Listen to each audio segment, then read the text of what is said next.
Good afternoon, everyone. Call to order the Knox County Commission Rules Committee. Thank y'all for being here.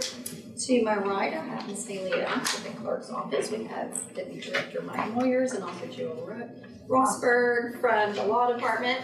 If you will now call the roll, please. Commissioner Ross. Present. Commissioner Durrett. Here. Commissioner Hill. Here. Commissioner Thompson. Commissioner Frazier. Present. Thank you. We do have a quorum.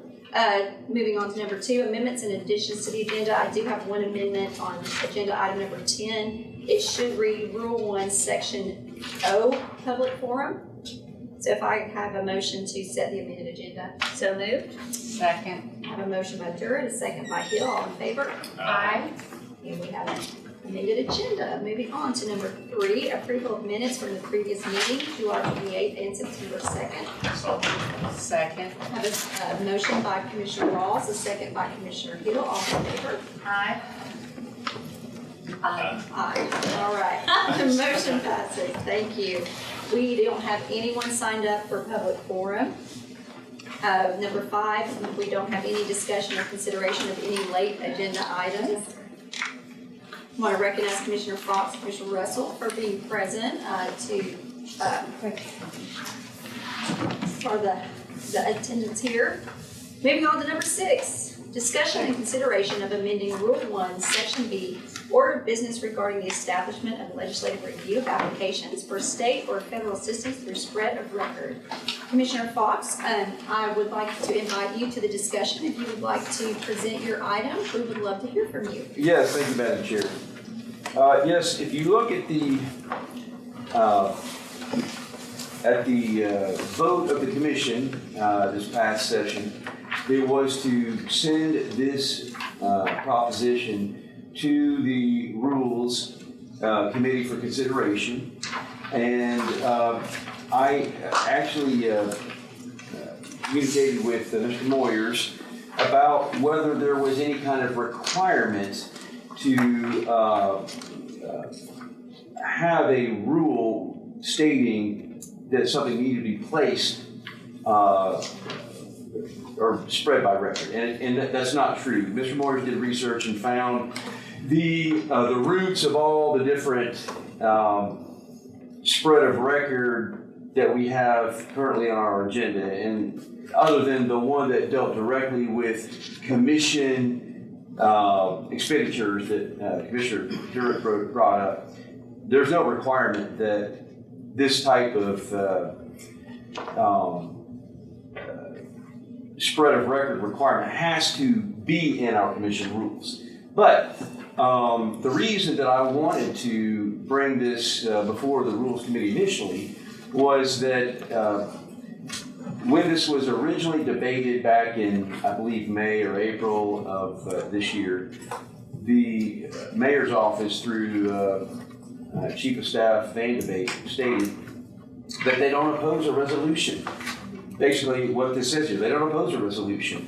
And then there was some concern about, how do we properly memorialize this? So my intention was to have the resolution be adopted and then to memorialize it in the rules. But we don't have to do that. And so, true to what the commission voted, is here in front of the commission, and I'm here to talk about the substance of it. But it's my intention to proceed in November with consideration of this, now that we know that there's no requirement that it appears on the in the commission rules. But then subsequent, if the body votes on it, then subsequent to our adoption, I would then bring up a rule to be considered, or somebody, hopefully with the Rules Committee, would bring up a rule to have it memorialized. So that's it procedurally where I think we are. Now, substantively,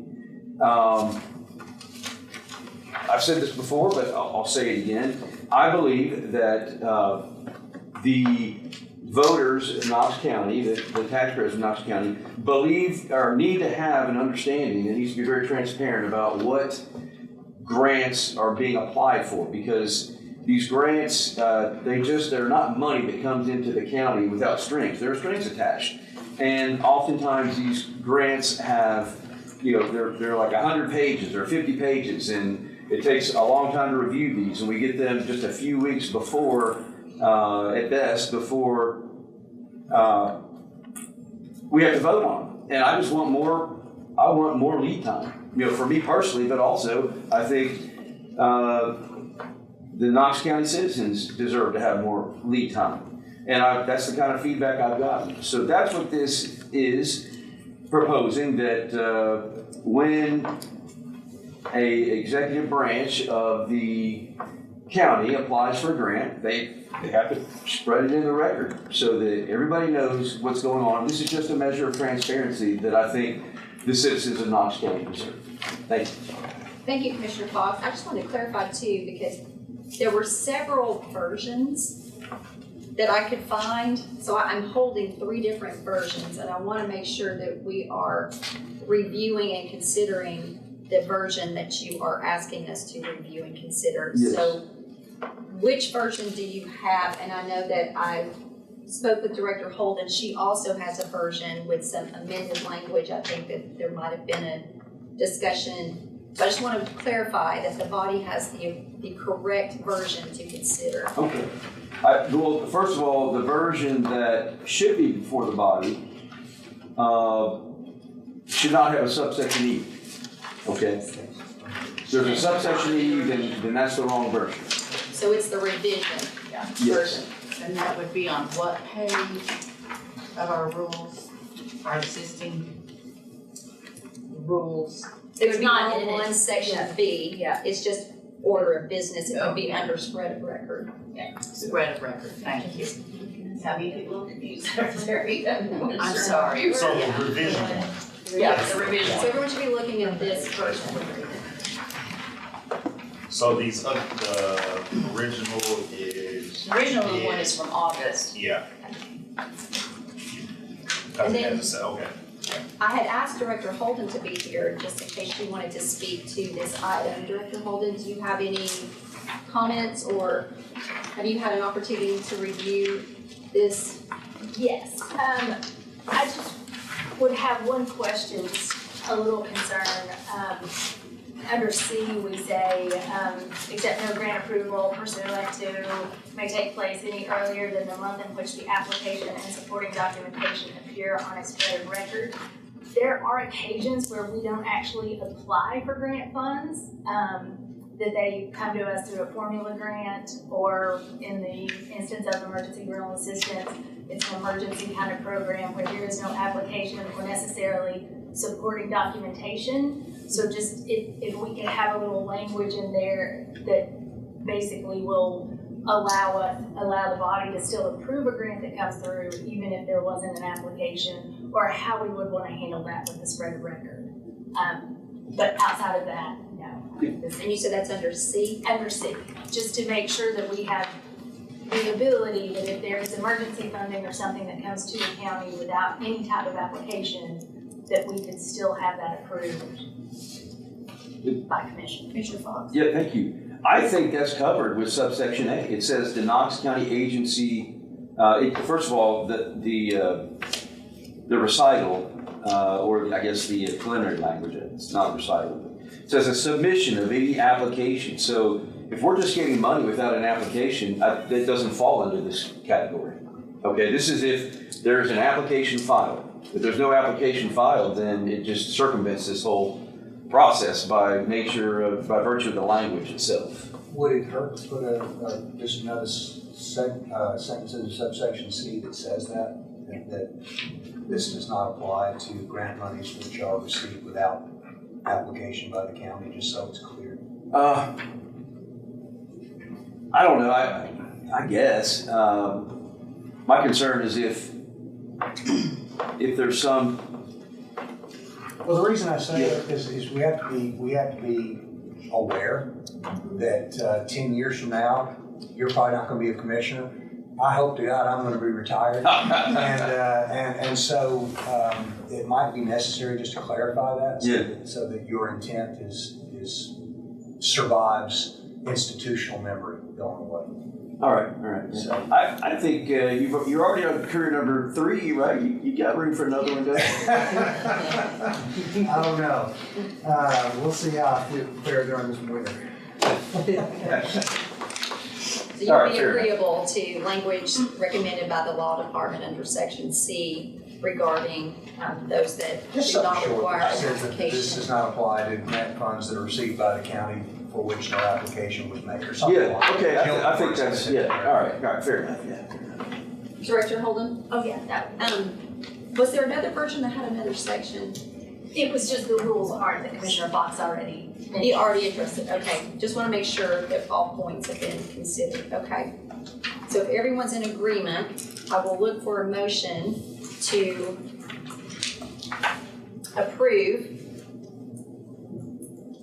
amending Rule 1, Section B, Order of Business, with the addition of the language provided by the law department. Right. Okay, anybody wants to make that motion? Oh, we have to, members of the Oh, yeah, committee can that's make the motion. Oh. Yes, Commissioner Fox can't make the motion. Would you state that one more time, please? Or I'll make the motion, how about that? Motion to approve amending Rule 1, Section B, Order of Business, with further amendment to Section C on page 2, at the recommendation of the law department. Oh, Jill, do you I have? was just gonna ask a question. Were you actually amending the rules? You were putting section D, right? I didn't know if you were, the motion was actually amending this B order of business.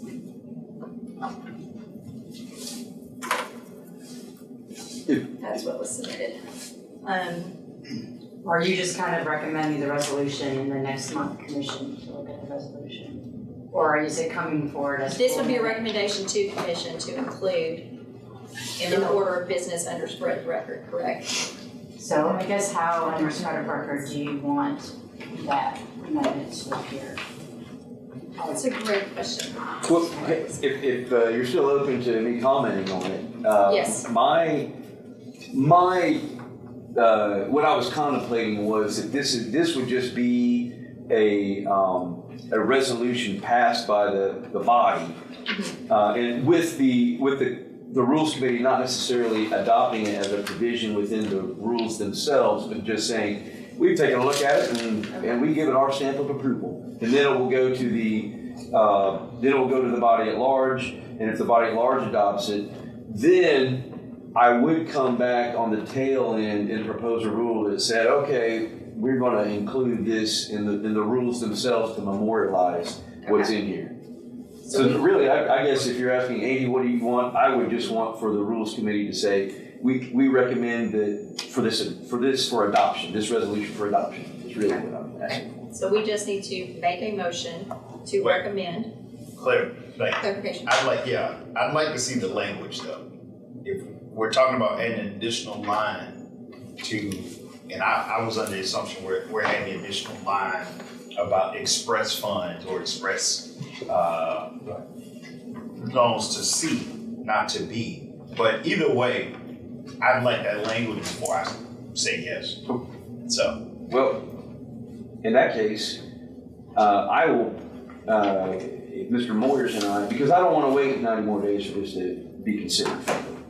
So I think if you're asking me in order to preserve the intention, then I will provide some language right now on the spot with the help of the law director's office. And I think the way that Mr. Moyers phrased it was perfectly acceptable. I would say nothing in this resolution shall apply to grant funds which are received without application by Knox County. You good? Would that work for you? Mm-hmm. And that would go in C. Yes. Paragraph C. Yeah. Okay. Yep. Where that's in what I C thought. with that language? At the very end, at very pinned to the end, yeah, because her concern was the language that says that, is it C right? Yeah, that no approval may take place earlier in the month of the application, so we just make it clear. I think Andy's correct.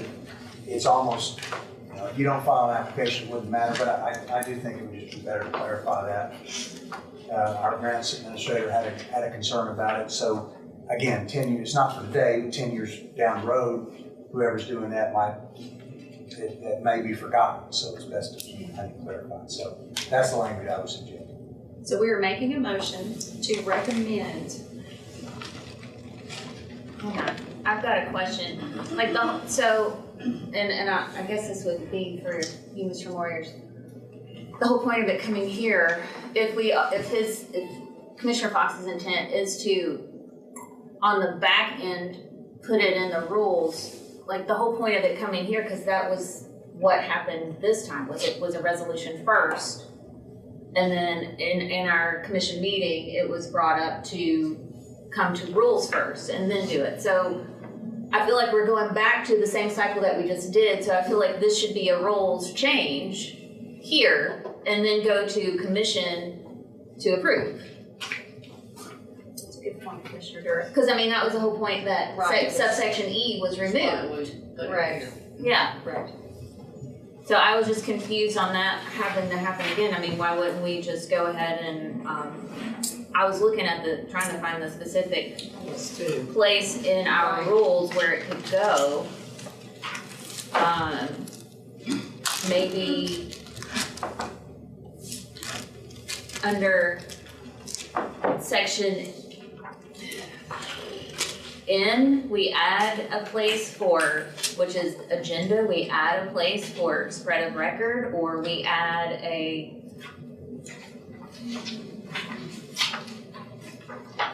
I refer to the law department. for the best location of this to go. Let me just ask you, Andy, why, is it necessary to have this done as a resolution before you do it as a rule? Is there something that you're trying to accomplish by having it as both? What I'm trying to accomplish as having it as both is having it memorialized in the rules after it's adopted by resolution. What happened at the last meeting was we didn't know, how are all these spread of records appearing? And you did the research, you said, no, there's nothing requiring that it be in the commission rules in order for it to be a spread of record. We didn't know the answer to that question last month. Right. We know it now. It doesn't have to be included. So I guess I would say, what happened was, I think Commissioner Hill, as a matter of fact, made the motion that it just be directed to the Rules Committee. And if you look at the minutes, which I did before, the meeting, it just says will be considered by, and so from my perspective, that just means this committee is going to, consider it not for implementation of this entire language into the rules themselves, but just whether or not this committee is going to recommend to the commission at large that it will be adopted. And that's how the minutes read. The minutes don't read, for instance, the Rules Committee is going to consider this to implement as a rule. It just says.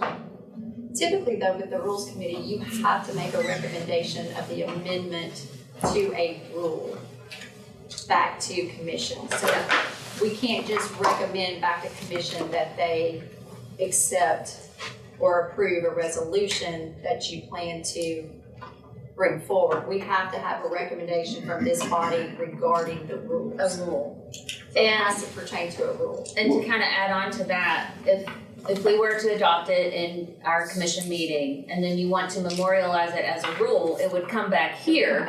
And then it would then go back to commission to memorialize that rule. So it'll keep going for a minute. So if we go ahead and do a rule now and recommend it, it will be on our commission meeting next month. The rule, it will already be memorialized as a rule. Right. That is the fastest way to implement. Yes. Right, because if you do want to do it as a That's rule, faster. even after the resolution is passed, it has to come back here, Right. which will be in 3 more months. And then it would have to be approved again by commission as a rule. Okay. Well, I guess Mr. Moyers, this provision will continue to have the same designation, won't it?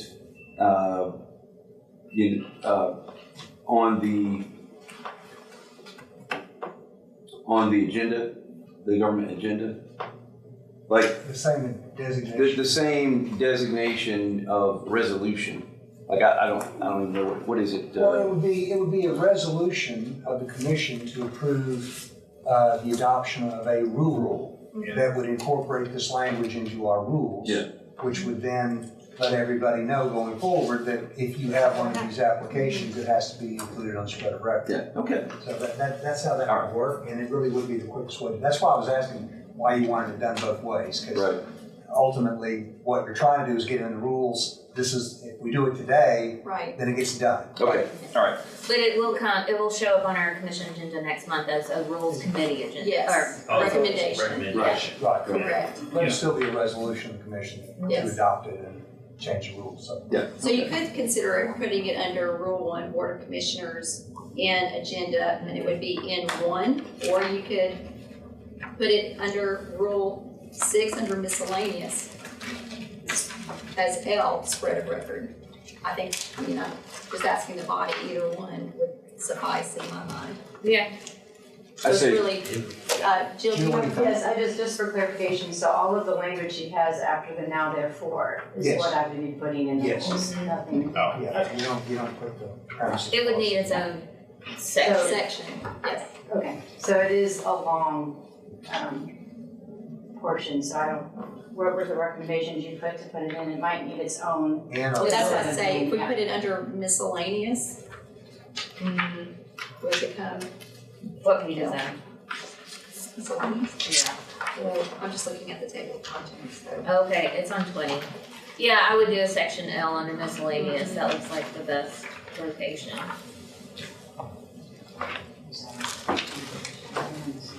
I have miscellaneous because it's going to control meeting. Add an L. Yeah. Mm-hmm. We'll be adding an L that would just say spread record. What are your thoughts, Jill? Oh, that's fine with me, I was just looking for clarification as to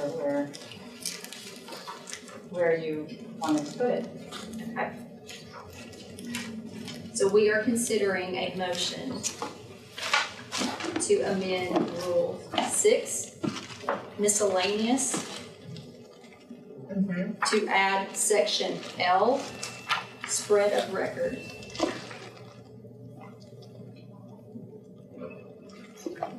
With the provided recommendation for C. establishment of legislative review of applications for state or federal assistance through spread of record. For the title, I might just, instead of it just Spread. being spread of record, I might just say spread of record during application, since it's Yes. everything's spread of record. Okay. So we'll amend the motion to Jill's recommendation. So I'll be looking for a second. Is there a second? I have a motion by Frazier, a second by Rawls. All in favor? Aye. Aye. Motion passes. Thank you all very much. All right, moving on to agenda item number 7. Discussion and consideration of amending Rule 1, Section I, committee referrals regarding the responsibility of referrals to committees. Everyone, this just came about at our August commission meeting when there was a recommendation to refer a matter to a committee. And we are just looking for clarification as to who makes that recommendation, who reaches out and contacts the chair of that committee and actually ensures that it is added to the agenda.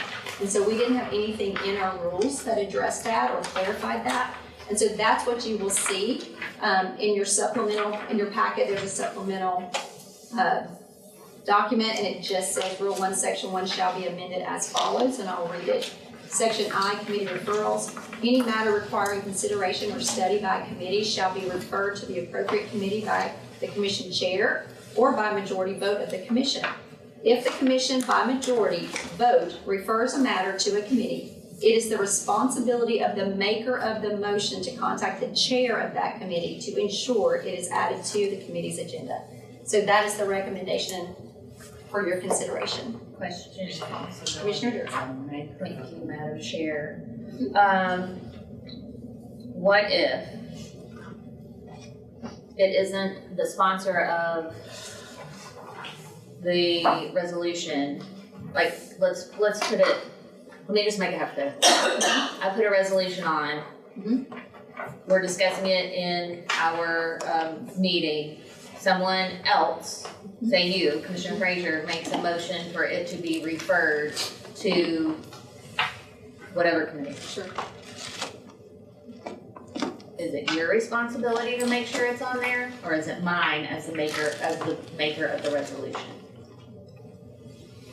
We walked through this, and the way that we looked at it was from a record-keeping standpoint, that it would be easier to identify the maker of the motion. The motion to refer. The motion to refer, not the And resolution. you might want, for clarity's sake, to add that language. It's the responsibility of the maker of the motion to refer to committee. That would clear up that question. Okay. Jill, are you fine with that additional language? Yes. Okay. Because the law department did help with the wording here, so. You don't think it should be I mean, I understand that, and I guess that would be the maker of the motion, the maker's opinion that it would need to go, but if, okay. We did walk through that scenario. We talked about several different scenarios, and just by the accessibility of the records to see the maker of the motion to refer, it just was cleaner.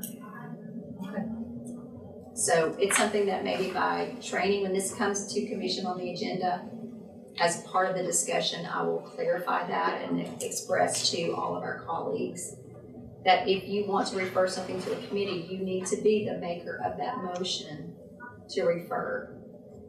And it will be your responsibility to then reach out to the chair of that committee and place it on the agenda. Another what if? Gladly. We have to talk through every scenario. Yeah. What if, I don't know, I mean, I guess those are more, some of our committees only meet once a year. What if they don't ever get called or something like that? I mean, we're getting into the weeds. I know we are. Yeah. We're getting into the weeds. And this just came about because it had just been kind of assumed that if you wanted to refer something to a committee, the commissioner is the one that initiates reaching out to that committee chair instead of that committee chair who might be on commission and might not, because we have boards and committees that all of the membership is not a part of that committee. How would they ever know? So it was just kind of this assumed action that was taken.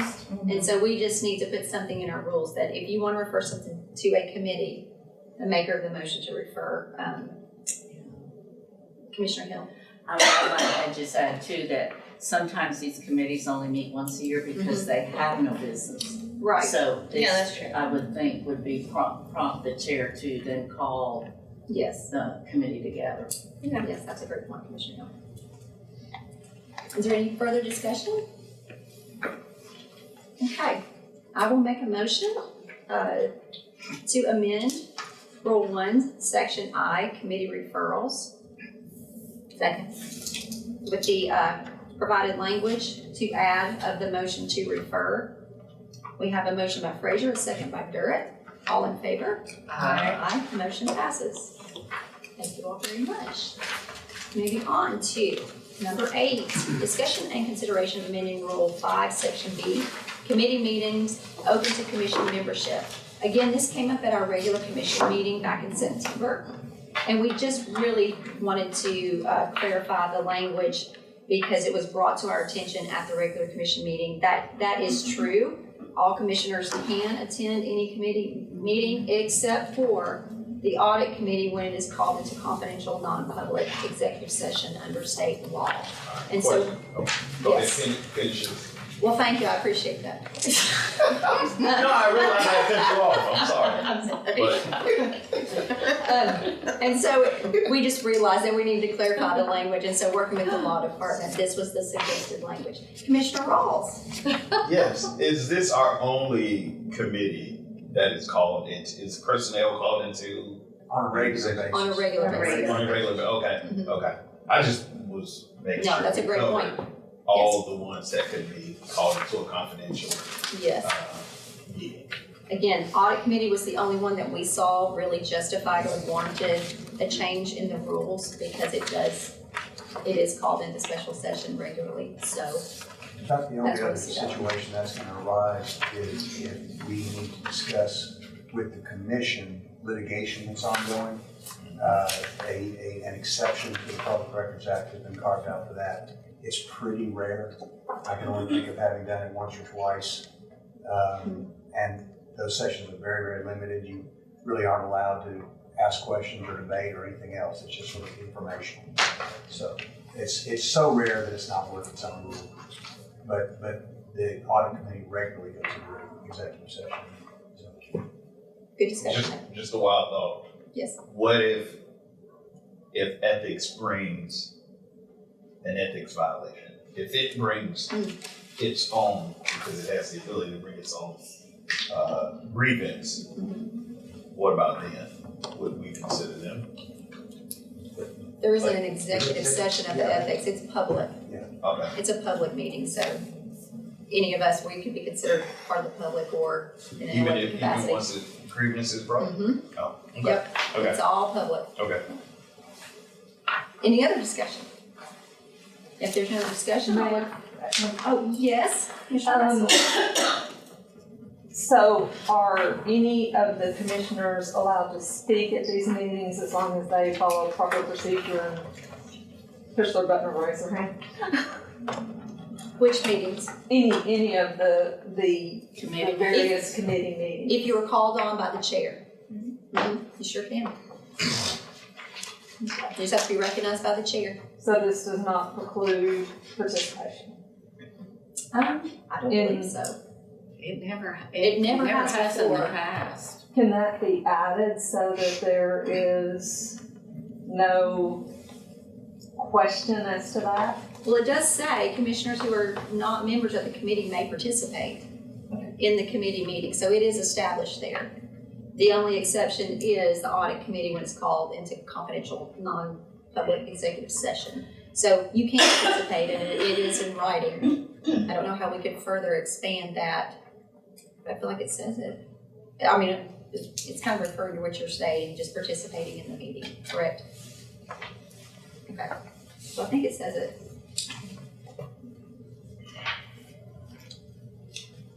Thank you for those comments. All right, do we have a motion? I'd like to make a motion to change as red line section B, except for the audit committee. Do I have a second? Second. I have a motion by Commissioner Hill, a second by Commissioner Durrett, all in favor? Aye. Motion passes, thank you all.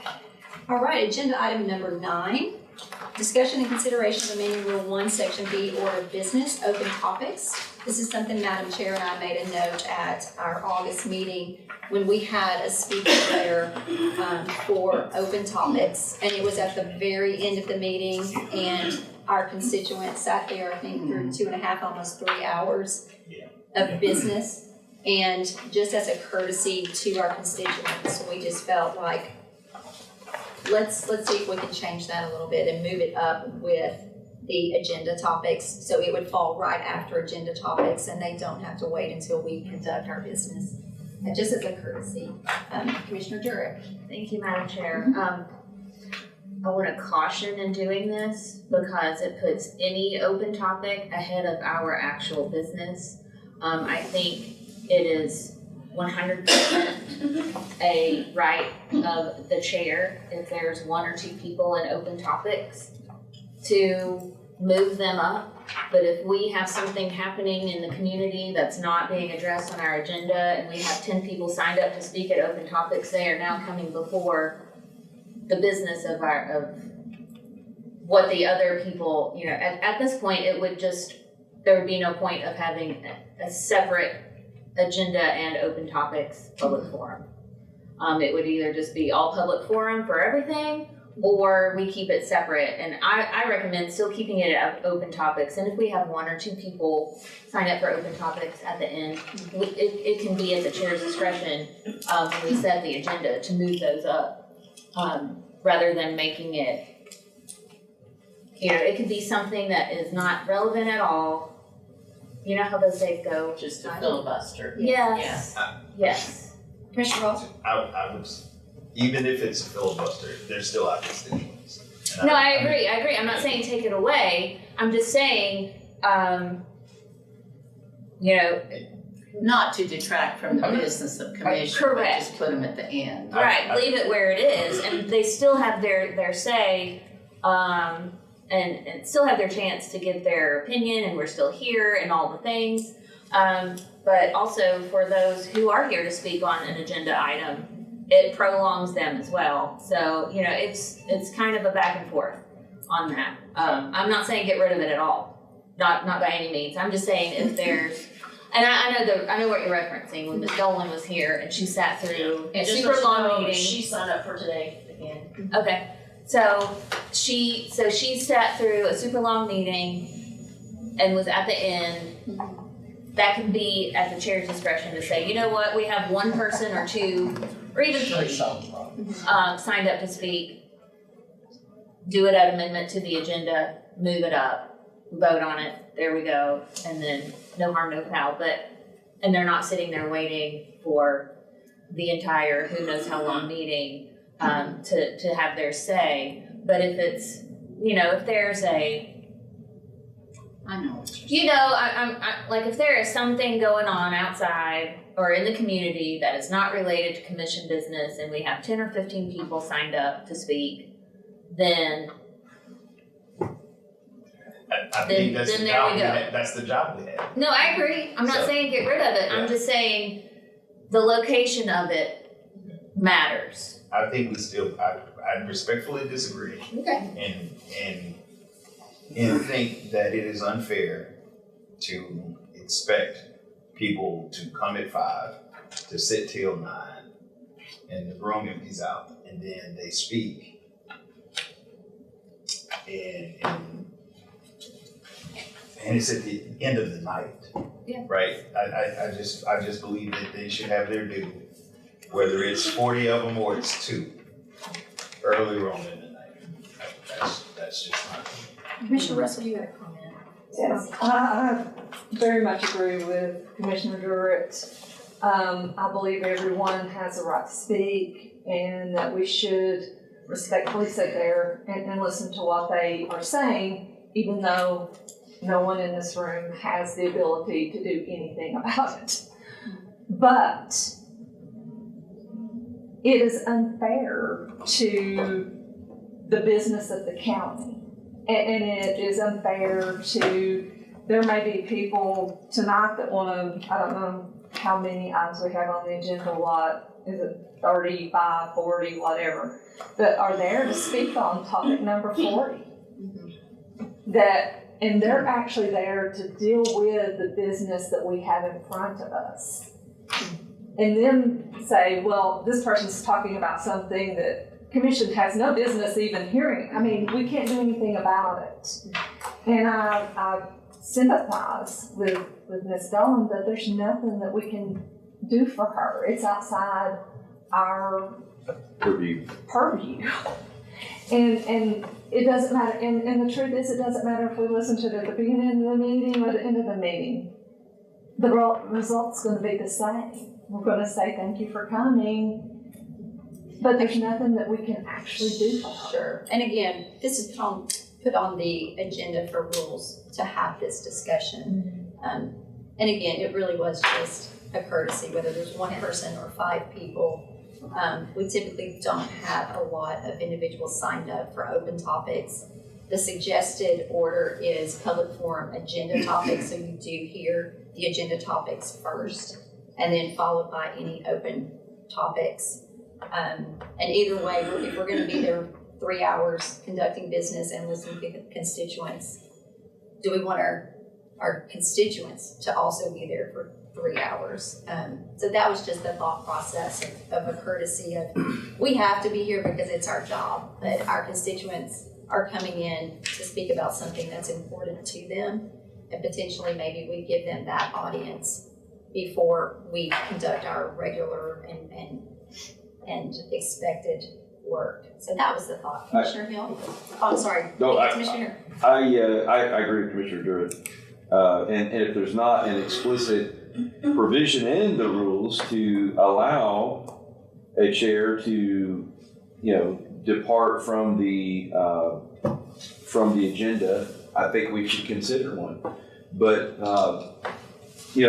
under circumstances like that, when it's, I don't know, I'd have to think about how to phrase it. But should we think about establishing a certain time limit for public comment overall? Say, public comments can go no longer than 30 minutes or an hour, and then 5 minutes per. But if there's 60 people signing up, then everybody gets 1 minute. I don't know. There is, that's at the discretion of the chair, depending on the number of people signed up. The chair can determine, we usually give 5 minutes, but because we have 43 people signed up, we're gonna do 3. Again, I go back to, if they are taking time out of their day to come and address us about something that's important to them, I think that everyone should be heard.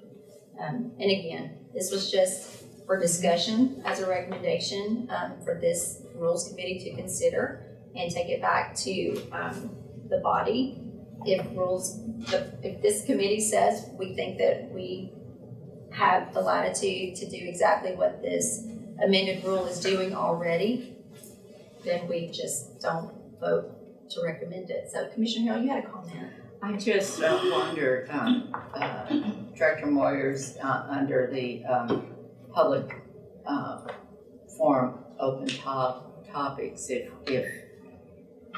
instead of, we have H, public forum agenda topics, I, public forum open topics, is there any way we could put in that chair's discretion? Sure. Or, Your rules, you can put anything you want in there. so that, because I do agree the chair does need to have that type of latitude if in fact it's a situation. The only problem that I see in that is if we start getting into a situation where you have decisions and discretion exercised based on the content. Okay, that would be, and I don't know what y'all were thinking about when this comes up. What I think about is city council and what was happening there, and the meetings were getting hijacked. But if you say that the chair has discretion to move a topic up, and so we know this one person wants to speak about a new turnabout in Concord, and 39 people want to speak about Free Palestine, and you move up the one that's local and you ignore the Free Palestine people, then you're starting to get into making decisions based on content, and now you're skirting around the edges of the First Amendment. So And I want to say, I would be concerned about it. under Rule 2, Chair and Vice Chair, C is discretion to move items. So that's already in our rules, giving the chair the discretion to move items. So there would not need to be a rule amendment. Commissioner Russell. I was actually going to kind of say, I almost think it should not be at the discretion of one person. It should be voted on. And the reason is because of the exact situation he is bringing forth, that there could be a perception of some kind of inappropriateness, and we don't want that to ever be the perception. We don't want, it almost seems like, and then you're going to get into that situation where you have, okay, we've got 3 people signed up this week, or this month, so let's let them move this month. We got 4 next month, and it's starting to get, or 5. What's the cutoff? Do we say if it's 3, we move them? If it's 5, we don't? For overall fairness, I love consistency. I think that's why I love accounting. 2 + 2 always equals 4. Consistency keeps us from getting in trouble. Consistency, because like I said, if, it's like, where is that cutoff? Where do we say 5 is too many or 6 is too many? And To that point, would you not, when it says, but if we voted to change the agenda and move it as a body, then that makes it seem less, I don't know, arbitrary. And I'm trying to keep it from being arbitrary. Yeah, that gets cumbersome too, though. It doesn't though.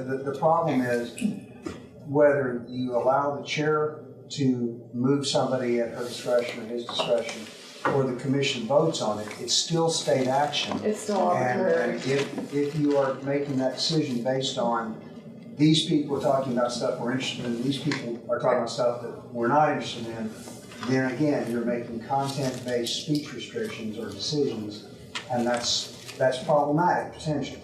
but when it says discretion to move items, would public forum open topics not be one item? It would be. Therefore, all of items it would have It would be, you'd have to so you move wouldn't have everybody up, right, yeah. so you wouldn't have that. You don't just pick, yeah. So, procedurally, let's take the example of COVID last month. If you looked at the agenda, Madam Chair, and saw one person, and then and brought it to a vote, commissioners in the region, how we move the agenda around, and we said, hey, we have one person to speak, I'd like to move, let's vote on moving this open topics to section, That would fall under amendments to the agenda. Right, I was gonna say, we did Yeah. that for amendments to the agenda. yeah, and then leave it at that. Yes, If you saw one, like you say 30, you leave it where it is. Yeah. And that it- creates, I'm agreeing with you because that creates fairness because we're not told what the agenda item is. Right. You're just saying, all public. let's move the agenda item, not let's move this person that wants to talk about Palestine or let's move this person that wants to talk about a roundabout. It's All or nothing. discreet. Right.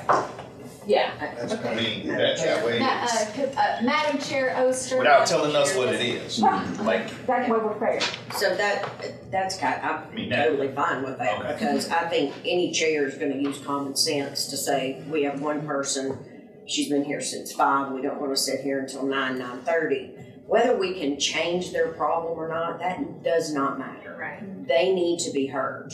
And, you get into a real situation if the commission doesn't care, everything else, when that's not the case. And so I think leaving it to, if I see 2 people on there, logically, I don't think these 2 people ought to sit there for 4 hours and listen to us argue. And if there's one person, so I think leaving it in that situation, I think it's more than anything, it's just kind of common sense, Which is already covered in. which is already covered. All right, so what we will do for items 9 and 10, because they both relate to this topic, we will just, based on a discussion, if we don't see a need of changing, we would make a motion and then we would just vote no, so that we would take action on the agenda items. Correct? Or you could just remove them from the agenda. If you wish. Do you have to make a motion? All right, so motion to omit agenda items 9 and 10 from the agenda. Second. I have a motion by Frazier, a second by Durrett, all in favor? Aye. Just was asking for clarification, what are we voting on again? I mean, Just leave it. Omitting 9 and 10. from the Just agenda. removing them from the agenda, not taking any action on them, leaving things as they are. So we're leaving it at the chair's discretion. Correct. I appreciate that, thank you, ma'am. Yes, ma'am. All right. We are now at agenda item 11. Discussion and consideration of amending Rule 6, miscellaneous, Section E, honorary resolutions, proclamations, and discussion items. Commissioner Durrett. Thank you, Madam Chair. It's not included in the stapled, it's just a separate sheet. So this is to just shore up that honorary resolutions are, and this is just the honorary resolution section, proclamations and discussion items were not touched upon. And it adds the language in red. So currently it states honorary resolutions must honor an individual or an organization/agency, and then to be added that resides in or is based in Knox County or whose significant contributions directly benefit the Knox County community. And then everything else is the same, and then move down to honorary resolutions are used for congratulatory or honorary purposes for a significant achievement of an individual or organization/agency within or directly impacting Knox County. Thank you. Any discussion? Then we will entertain a motion. Motion to approve as submitted. Second, we have a motion by Commissioner Durrett and a second by Commissioner Rawls to, Discussion. discussion.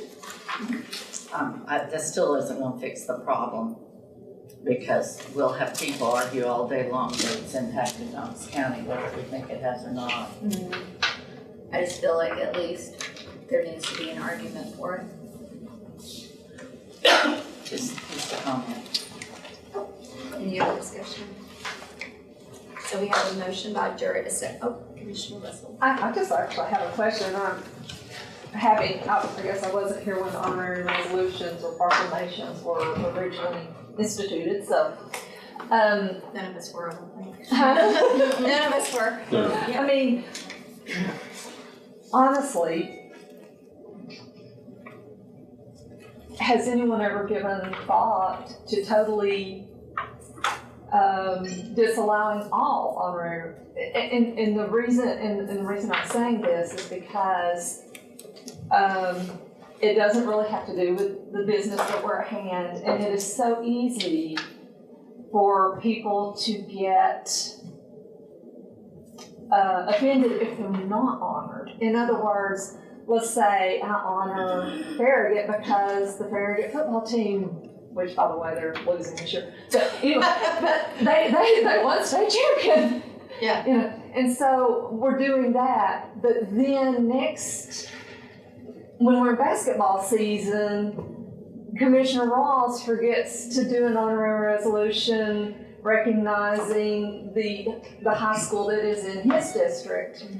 It seems like it is a possible area where people could get offended both if someone is recognized or someone's not recognized accidentally. I mean, none of us would ever purposefully leave out our high school, but you know, it could happen very easily, and the business, as we're so often told, the business of the county is to do the business.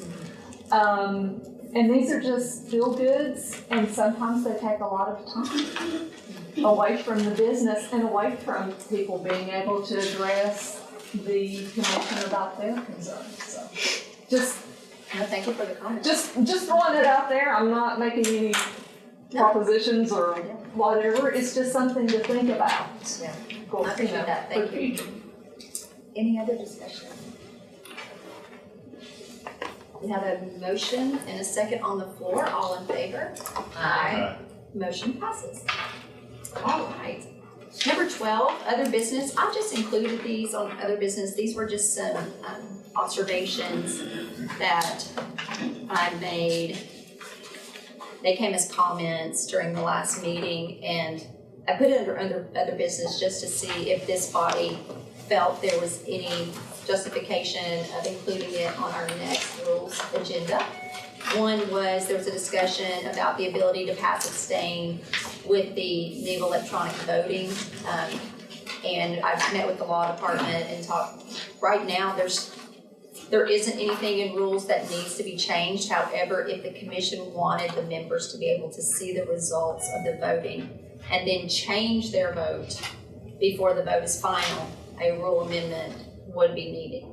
It would be needed. So there was that discussion. The other discussion was, item that I heard was expanding boards and committee membership numbers. I think Commissioner Jackson brought that up, and I just kind of jotted it down. And so I just put it under other business. If this body feels like there really isn't a justification to put either one on the rules, I have not received any, interest in doing that by either Commissioner Fox, who brought up the electronic voting, or Commissioner Jackson to add it to the Rules Committee. I just thought it was a courtesy, and if it's a discussion item, but since there doesn't seem to be any discussion or. I think if you're asking for discussion, sorry, I'm eating my lunch, but I think that we should, I mean, I don't know if the current voting rules translate one-to-one to the electronic voting system. And I thought that the Rules Committee would be making changes to the voting logistics as a matter of rules before there was an official move towards, in fact, I would probably object because I don't have the rules in front of me, but I think there are some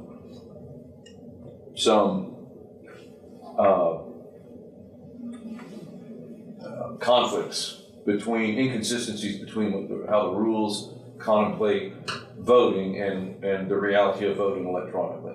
So that's just my 2 cents. Madam Chairman.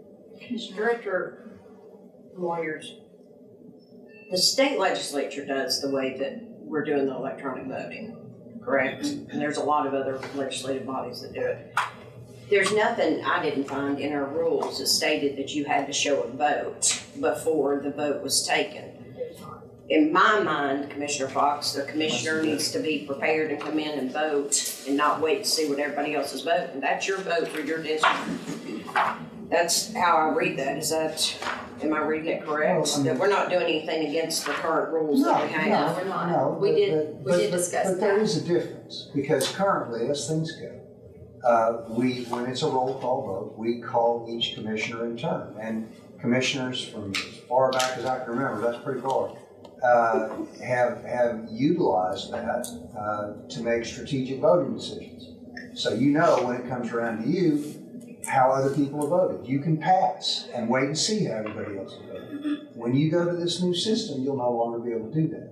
That may be a good thing or a bad thing. I've got no opinion on it, but it does change. You will not be able to sit back unless you change the rules and see how other people are going to vote. Now, what that might do, our rules do say, if you pass, that anybody who has passed is given the opportunity to change their vote. And they still are under the. Yes, or, yeah, exactly. But what you may end up finding is once you're out to vote, you have 3 or 4 actual votes and several passes, which will work out the same thing. So one way to handle it would be once the initial vote is displayed, you allow any commissioner who wishes to change their vote, whether it's passed, yes, no. That would be a way to address Commissioner Fox's concern. As it stands right now, I think the only people that would be able to change their vote after that result is flashed up are the people who passed, which gives a very, very strong incentive to people to pass on the first round. So just consider that people are rational, they respond to inputs, and this input would tend to encourage people to pass on the first round to see what everybody else is going to do.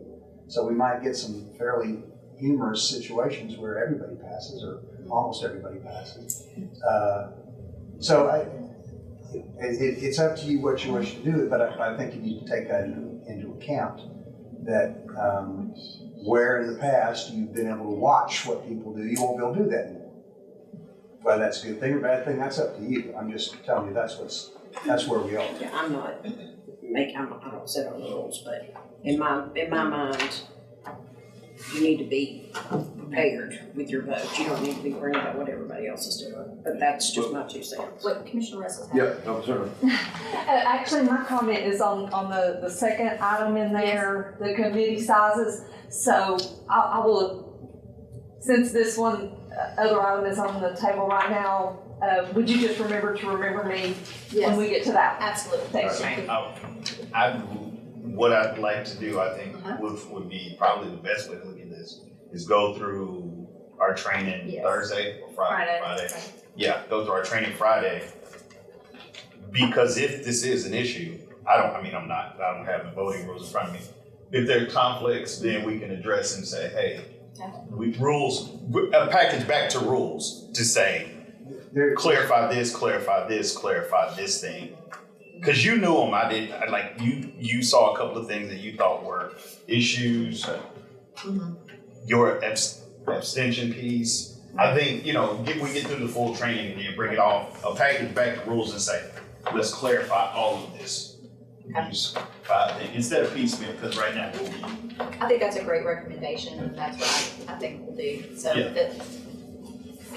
Oh, well, if you're done, I don't want to. I was just going to point out in section K, it says, it shall be the duty of the chair at the end of each roll call to inquire if those who passed or were absent when the roll call was called now wish to vote. So to me, that there's an inference that you have a right to pass. Yeah, and if still we do happens. something that takes that away, Yeah, then. it still happens, just like in That would practice still when we happen. did it last time.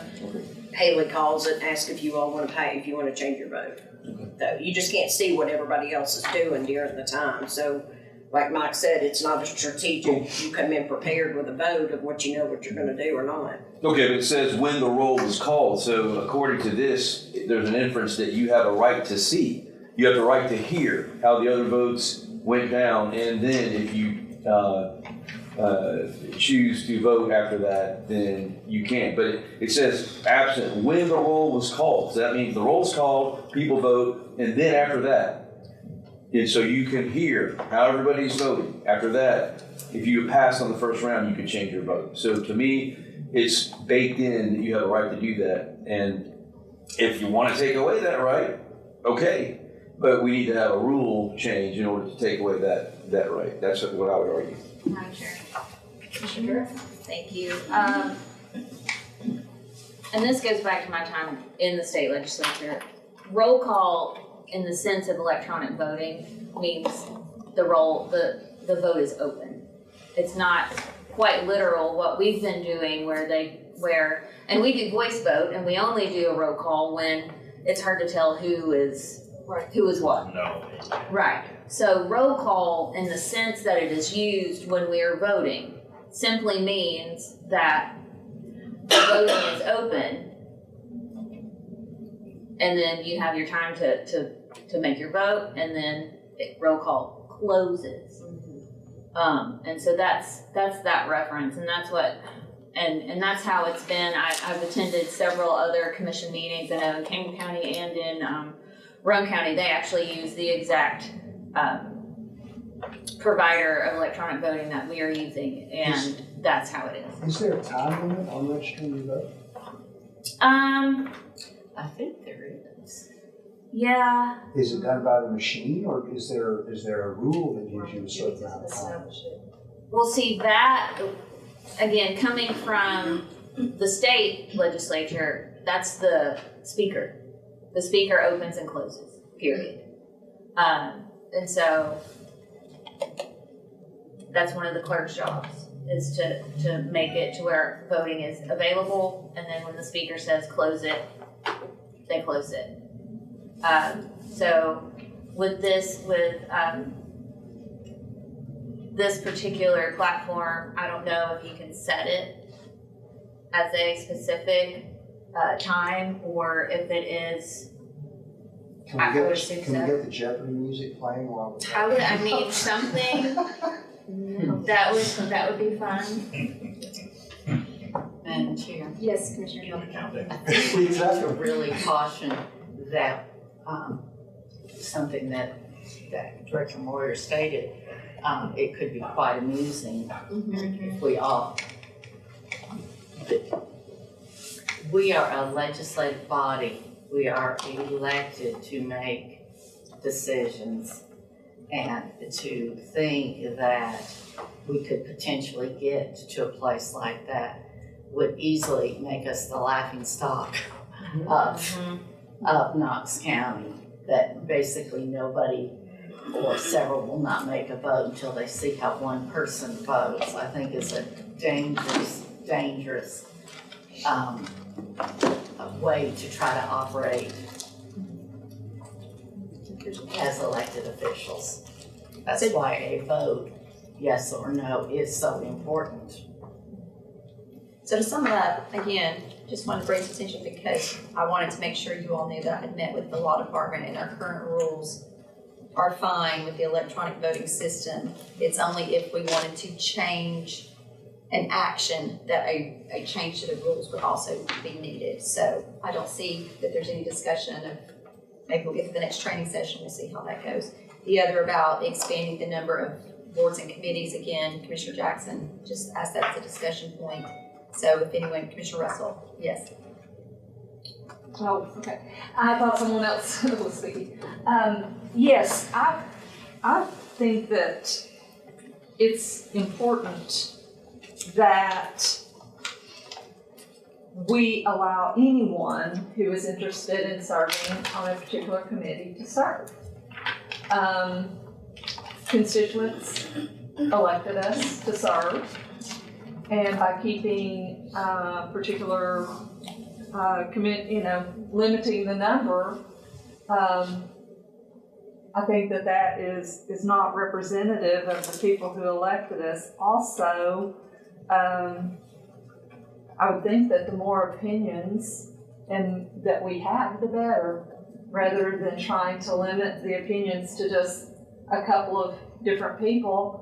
I actually enjoy hearing the opinions of others. I may not always agree with them, but I learned something by actually having listened to it. So therefore, I think the more, I guess my message would be the more the merrier. Why would we try to limit the size and keep anyone who's interested? I understand originally committees were set up because people weren't interested in doing some of these jobs. But if we have someone who is interested, why would we say, well, we only have 5 spots instead of 6, or we only have 4 spots instead of 5? I agree we shouldn't make everybody be on it because people may not have an interest in everything. But if we have people who want to serve, why would we not allow them to serve? And I don't know the history of the makeup or the structure of the boards and committees and why some are 5 and some are the full body. I mean, Just whatever, it's just the convenience, I think. But it's not written in stone. You can do it. The only one that is BZA probably, because it's governed by state statutes to a certain extent. But that could even be changed if you wanted to, but I don't know a good way to do it. It's just the convenience of the body. You know, we set up and say this is X number of committee members, but it's completely up to you. If you wanted cable TV committee to be all 11 members of the commission, nothing to stop that. Well, it So, is. is it? I was just thinking I'm it trying to needs to think go of one away. But it's completely within your control, and if you wanted to say that every committee will be, made up of as many commissioners as wish to participate in reorganization, nothing wrong with that. Certainly do it. that was just, again, a discussion. I'm gonna let her speak since you've spoken, Commissioner Hill. Really, whether you are officially appointed as a member of a committee or not, still doesn't preclude anybody, as we talked about earlier, from voicing their concern, from participating. Sometimes committees run an efficiency role in that things can get hashed out, and whether you're a member of the committee or not, we have a setup where you can still come, speak and say your piece, but helps to perhaps narrow possibilities, narrow options, so that when we come to the commission, it's not a 40 or 50 minute discussion on one topic, because many of those things have already been spoken.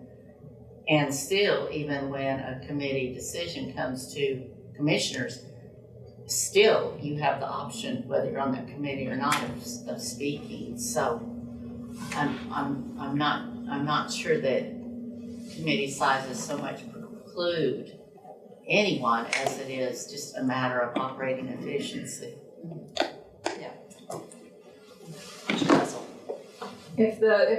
I would say that if the commissioner is actually in attendance and everyone is allowed to speak, then there's a greater efficiency given. It's just a matter of, does that person have a seat at the table in order to voice a vote?